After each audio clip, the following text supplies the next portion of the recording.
What's going on, everybody? It's your boy, Scott Proctor, joined as always by Matt Morrison. We're back with another episode of Simple Question, but this time we'll have more than one because we've got a special guest joining us today for the very first time. You can't stop him. You can only hope to contain him. It's Dan Patrick. Dan, thanks so much for joining us, my man. How are you doing? Scott, Matt, thank you. Nice to be with you. Absolutely. Likewise. I want to start here, Dan, because I know you were on a basketball scholarship back in the day at Eastern Kentucky for 2 years before transferring to Dayton, where you majored in communications. What made you give up the hoop dreams and kind of get your career kind of rolling? Well, I think the game gave up on me, not me giving up on the game, because I still wanted to play. Okay. I was just at the wrong place at the wrong time. There was no three-point shot back then, and I could shoot. But I had a coach who called me Golden Boy, and he didn't really care about my game. I wasn't big on passing or playing defense, but I could shoot. Not many coaches want to have that, especially with no three-point shot. And it took me 2 years to realize that coach didn't want me there. I was a slow learner. Like, you know what? I'm going to come back one more year. And then I came back and I go, I think I'm going to transfer now. And I went to the University of Dayton. All my brothers and sisters went there. My father worked there on campus. And I had an opportunity to get on the radio station and changed my life. Dan, I know also as well that Patrick isn't actually your last name. I don't know how many people do know that. What is it, first off, and why, or really what went into the decision to kind of go with Dan Patrick as somewhat of your on-air name? Well, it's my middle name. Right. My name is Dan Pugh, P-U-G-H. And when I got to CNN, my first full-time job, my boss said, you might want to change it. Well, at that point, I was probably 27. And growing up with a name like that, yeah, it better be tough, or you better be fast, or you better be a good athlete. I was going to say, that's a good athlete name. That's a good athlete name. Yeah. So I just, I said, okay. I thought he meant my first name. Because I'd grown up with the name, and he said, no, you got to change your last name. And I said, okay.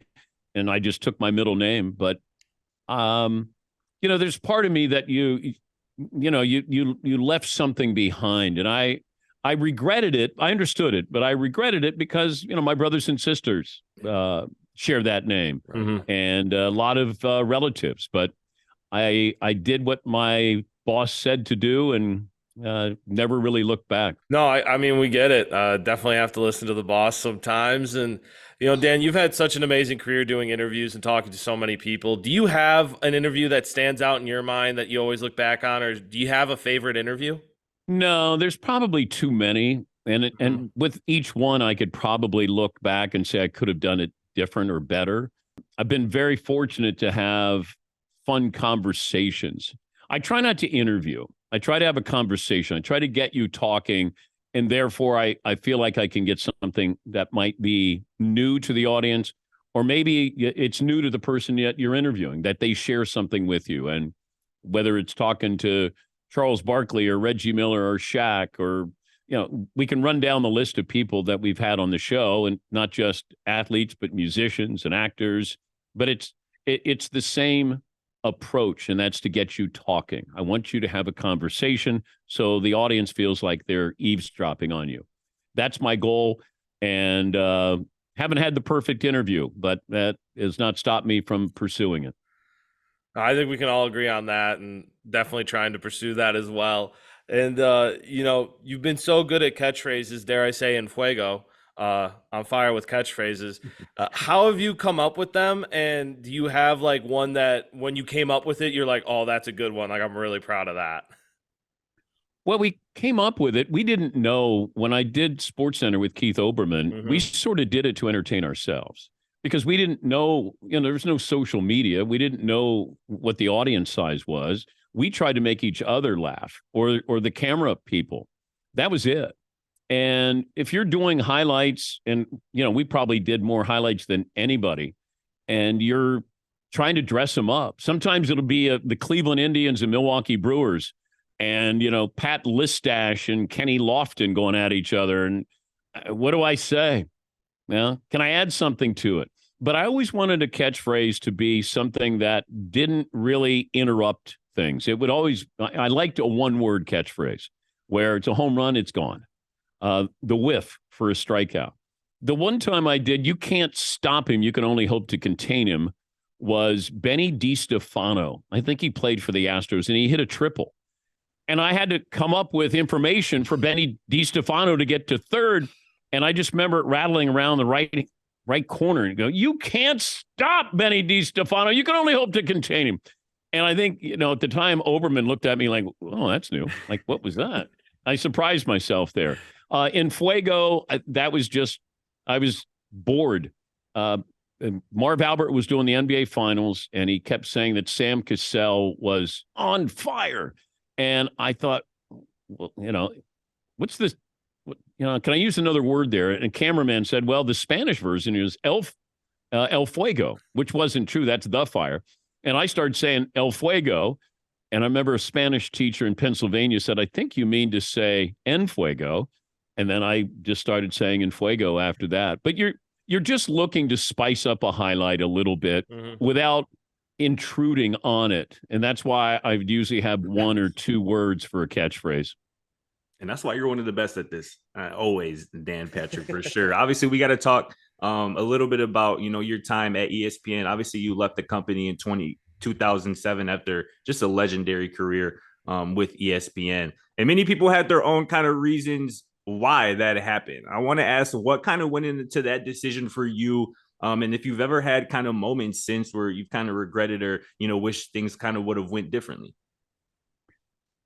No, I made it for the right decision, the right reason, because my wife said, we had 4 kids, 9 through 15, and she said they're going to be all grown up. Yeah.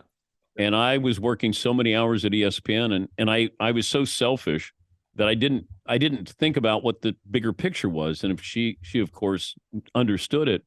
And thankfully we had that conversation, and I decided I was going to turn down an extension to stay there because I was loyal to that place. I'd been there 18 years, but I hadn't grown. I wasn't getting any better. And I just thought, I gotta come home and try to do something else. And it wasn't a midlife crisis. It was just more of just, is this how you want to go out? Is this what you want to do? Is this, how you want to go to work every day? And it wasn't. I needed to be challenged a little bit, and I got challenged, but I went home for the right reasons. Probably 3 months after being at home on the porch with the dog and not working, I had second thoughts, because I said to my wife, I think I just made the biggest mistake of my life. And she said, no, you didn't. Doesn't matter. You came home. And once again, I had clarity there. But as much as I missed those 4 letters, I was happy to get out and, get my ass handed to me because, I got humbled. And we were doing the show in my attic for 3 years. So one night I left and went into a studio or went to another network. I had to go out and get, radio stations to take the show. I think we started out with 12. I'm going door to door. I'm saying, hey, I won't let you down. But we did the show in my attic every day. The Danettes would go into my attic every morning. Wife's getting the kids off to school, and guys would go up the back staircase, and we would do a 3-hour radio show. And it was wonderful because these guys took a chance, left ESPN, and they realized that we were building something. I didn't know exactly what we were building. There was a couple of moments where I didn't know if paychecks were going to clear, but these guys stayed with me, and forever indebted to them that they took a chance. Loyalty. Wow. Loyalty in this business is rare, and I had that certainly with the guys that I brought in. No doubt. And shout out wifey too for keeping you grounded and keeping the main thing. I think that's an underrated part of that. Well, I also tell people, I have a broadcast school, Full Sail University in Orlando, and I tell the students, the better you are, the worse your hours are. Because if you're really good, you're probably working at night. Mm-hmm. And you better have somebody who understands what this business is. It's not just, I want to be a sportscaster. I think it's the toughest job in America because everybody thinks they could do it or wants to do it. You got to be ready to be different. You got to put in the time. You got to put in the effort. You're going to get rejected. All of these things are going to happen, but you better have somebody at home who understands what you're going through because she's probably going to be the one raising the family. And, you're out having steak dinner with somebody and she's having Chef Boyardee SpaghettiOs with the kids. Yeah. And that's part of this that's not realized by a lot of people until they get into it. Right. But I'm very, very fortunate to have somebody who has understood this crazy business. No doubt about it. Oh, absolutely. And when the wife is right, and she says you're right, you're right. Yeah. So Dan, you through all of that, having the show in the attic, going on to these great journeys to the success you've had. We talked about how you like to have conversations in your interviews. Have you had any weird moments because of that? And has anything kind of come up that you're like, oh, wow, was not expecting that? Probably Tanya Harding, the former Olympic skater, comes up because I had never interviewed her after what happened with Nancy Kerrigan at the Olympics. And I thought, okay, if I ever have her on, I'd like to know sort of what her role was in this. And she was doing something for a minor league hockey appearance where she was going to do some boxing match or something in between periods. And I had her on, and she was talking about her religion, her faith. I said, well, how does, what's your faith, your religion think about what happened with Nancy Kerrigan? And she said, oh, we're gonna go there? And I said, well, yeah. I had never talked to her. Next thing I know, she goes, hold on, Paul wants to talk to you. Well, I don't know who Paul is. Paul gets on the phone. He goes, hey, Dan, what's going on? I didn't think we were going to be talking about this. I go, this first time I had her on. And so it didn't go well at all. But I did want to ask her about, hey, you found religion. Well, what did you go through when this happened? And the people around you were found guilty. But once again, it's an honest moment. It's in the moment. It's asking the question. It's live. David Stern scolded me one time because Steve Nash had gotten knocked into the scoreboard by Robert Ory, and it changed the outcome of the Spurs and the Suns playoff game. This is when you had Maury Stoudemire came off the bench, I think. Then he was going to get suspended.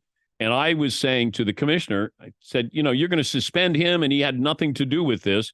And the commissioner, he went at me pretty hard. But it was live. Yeah. And that's what's great. When it's live, that's when, and you can try to tape an interview, but to me, it sounds taped.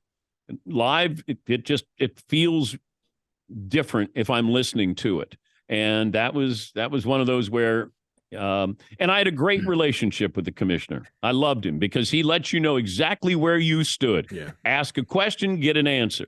And I respected that greatly with him. But that day, he verbally spanked me on my show. And that's one of those, you go to commercial break, and I had people at ESPN who ran over to ESPN radio like, are you okay? Like, what happened? And I go, that was just damn good radio. Part of the deal. That's just content right there. But yeah, the commissioner went after me, and we laughed about it. But, when you put yourself out there, I always say, be prepared. If it goes sideways, what happens? Yeah. If you ask this question, what's your answer? What do you think the answer is going to be? Sometimes you get it, sometimes you don't. And, those were two instances. And I had many other. I mean, I've interviewed so many people over the years that you have these moments where you're like, and one of my favorite moments was really a sad moment with Jerry West, the logo. There was a book that came out, and Jerry talked about sleeping with a shotgun under his mattress because his dad would, assault his mom. And he said he was like 12 years of age. And he said, I finally made up my mind. I told him if he ever did it again, that I was going to kill him. Wow. So those are the moments that just, if you're listening to that and it's on your radio, you're just visualizing. And that's the power of what I love radio more than I do TV, because you get to create. When you listen, you can kind of mentalize, you're like, okay, wow, I can imagine that. He's got a bed, he's got a gun under it, and it says to his dad. I mean, so now you can visualize that. And that's really powerful. And that's what I've always loved about radio is I'm going to give you something, how you consume it, how you picture it. That's what makes it so powerful. No doubt. It's more like reading at that point, because obviously like TV, you're getting pictures and you're kind of almost getting told what to think and, you know, how to think almost to a certain extent. With radio, it's like, you're hearing words, but it's in your mind. It's up to your imagination how you want to interpret it, similar to reading. So I think that's fascinating stuff for sure. Probably and it's just your voice, you know, that you're able to have somebody who hears your voice and whatever that means and however I use it, and then the conversation I have. You know, that it's never lost on me, the power of the spoken word. Absolutely. Where you're just listening. And it evokes different perspectives depending on who's listening, and, you know, what their past experiences are might shape how they're, you know, taking the content that they're perceiving. So it's fascinating stuff, Dan. I have to ask also too about your friendship with Adam Sandler, because one of my favorite things about your career is that you damn near a movie star too, in addition to being one of the greatest sportscasters ever. How did that friendship with Adam Sandler start? And also too, what's kind of your favorite appearance, whether that be in a movie or TV show that you had? Sandler started by accident because I think he had asked Keith Olbermann to be in Happy Gilmore in a role that Vern Lundquist eventually did. And I think Keith decided that he didn't want to fly to Vancouver. And I saw Sandler at a Knicks game. I don't know how long after that, but, you know, he started talking and he said that, you know, he had hoped that Keith was going to do the movie role and then backed out. And then they had to bring in Vern Lundquist. And I said, well, if you ever need somebody, you let me know and I'll be there. And he said, you're in my next movie. That's all he needed to hear. Yeah, he said, you're going to be a police officer and you're going to have a mustache and your name is Danny McEffin Patrick. And I said, okay. And then he put me in The Longest Yard, where I'm a police officer with a mustache at the beginning of the movie. And I arrest him when he takes Courtney Cox's Bentley. Mm-hmm. And he's put me in 20 movies since then. That's kind of crazy. Yeah. Once you're in, you're in. He's extremely loyal and he's become a great friend, but he doesn't put me in every movie, but he's put me in almost just about all of them. Mm-hmm. You know, he'll find a role for me or he'll make a role. Yeah. And usually I just go for 1 or 2 days. And he loves to play basketball in between, shoots and go play hoops and come back and we'll do a scene and, you know, have dinner. And then I go back to my regular job. Those are the type of friends you need in your circle, Dan. I'm very, very much jealous. And I know, I think I speak for Matt and I when I say Benchwarmers was a movie that we both watched growing up and we love seeing you in as well. That's one of my favorites for sure. I love that movie. That was so funny and out of its time. And it's so awesome. Well, there's so many young kids who love Sandler's movie. Yeah. You know, Sandler is not trying to, you know, be Steven Spielberg. He knows what he does. Mm-hmm. He has a formula. Mm-hmm. And those movies have made over $1 billion, probably a couple of $1 billion. And, you know, he's a great businessman. Yeah. But, you know, there are times when I you know, say to him, are you sure you want me in this role? And he's like, Danny, yeah, you're going to kill it. You're going to kill it. He always says, hey, Danny did a great job. No matter how good or bad it was, he'd be like, Danny did a great job. I'm like, okay. Those are the friends. Thank you, Sandman. Oh, yeah. Thank you, Sandman. Yeah. That's awesome stuff. That's awesome stuff, Dan. That's all the questions we got for you. Thanks again so much for joining us. It's been a blast. For your boy, Scott Proctor, and for Matt Morris, go check out the Dan Patrick Show on NBC Peacock. But for Dan Patrick as well, we catch you on the next time. Simple question. Thanks for watching. Feel free to check out our other videos and don't forget to smack that subscribe button down below while you're at it. Also, for more great and original content, head right over to bvmsports.com.